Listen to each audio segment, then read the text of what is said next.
Hi guys, today we're going to be talking about the unit circle and some of its trigonomic properties. When students learn the unit circle for the most time, a majority of them end up just memorizing it for a test and then immediately forgetting it afterwards. Okay? Here at SDSU, our goal is to end this memorization process and start a new learning process. We want you guys to really understand and learn the unit circle so you can take it with you as you progress through your coursework. Okay? What I want you guys to do right now, I want you to pause the video and I want you to give me 3 reasons why learning the unit circle is better than just memorizing it. Okay?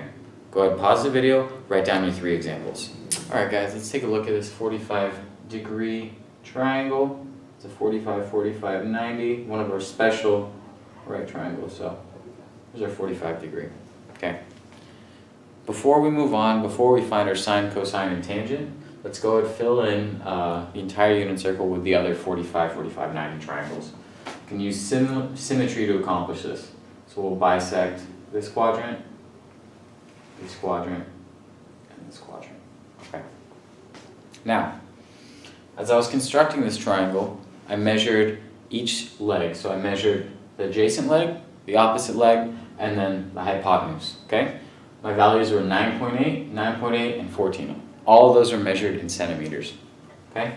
So let's go ahead and let's find our sine of 45. So our sine of 45 is our opposite value over our hypotenuse. So in this case, it's 9.8 over 14. 9.8, 14. Okay? Moving on to cosine. Cosine is our adjacent value over our hypotenuse. So again, 9.8, 14. Lastly, we're going to find our tangent. Our tangent is our opposite over our adjacent. So in this case, 9.8 over 9.8. Okay? Let's go ahead and let's calculate these values.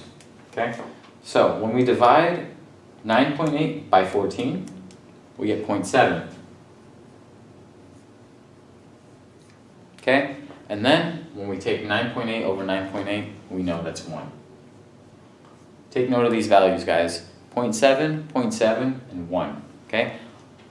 I'm going to talk about these a little bit later, but before I do, let's move on and let's do our 30, 60, 90 triangle. Just like we did in the previous example with our 45, 45, 90, we're going to fill in the rest of this unit circle with the other triangles. So again, we're just going to draw a line through, draw a line through, draw a line through. Okay? Now, let's try and find our sine, cosine, and tangent of our 30, 60, 90 triangle, okay? As I was creating it, I took the measurements again. Here we have 14.4 centimeters, 8.2 centimeters, and then 16.5 centimeters, okay? So let's calculate our sine value. So our sine of 30 degrees is going to be our opposite over the hypotenuse, which is going to be 8.2 over 16.5. Our cosine is going to be our adjacent over our hypotenuse, so our 14.4 over our 16.5, and then finally our tangent is going to be our opposite over our adjacent, so 8.2, okay, and then our 14.4, okay. Let's go ahead and grab our calculator and let's work through these. I'm sorry, this is 14.4. Okay.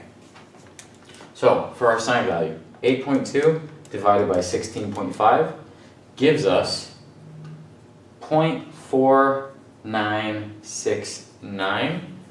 Let's call it 5. So 0.5, 14.4 divided by 16.5 gives us 0.87. And then finally our tangent value, our 8.2 divided by 14.4 gives us a value of 0.569. We'll say it's 0.57. Okay? So we're going to compare these ratio values as well as our ratio values from our 45, 45, 90 triangle. We're going to compare those to the expected ratios that we would get when dealing with these special triangles.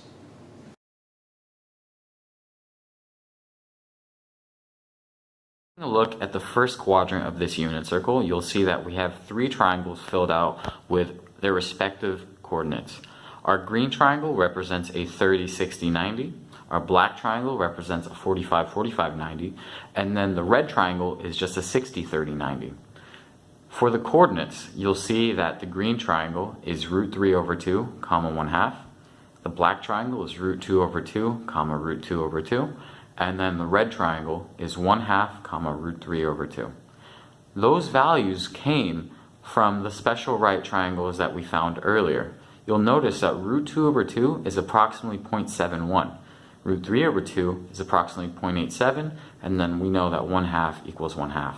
So taking a look at these special right triangles right here, you'll see that these values are equivalent to these values over here. So if you are able to learn how to derive the special right triangles, you will always be able to fill out the unit circle.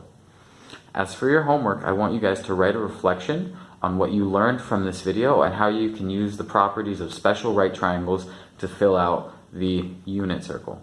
I want this homework emailed to me, typed up, prior to Thursday night at 8 p.m. Okay guys, I hope you enjoyed this video and I hope you enjoy the rest of your weekend. Thank you.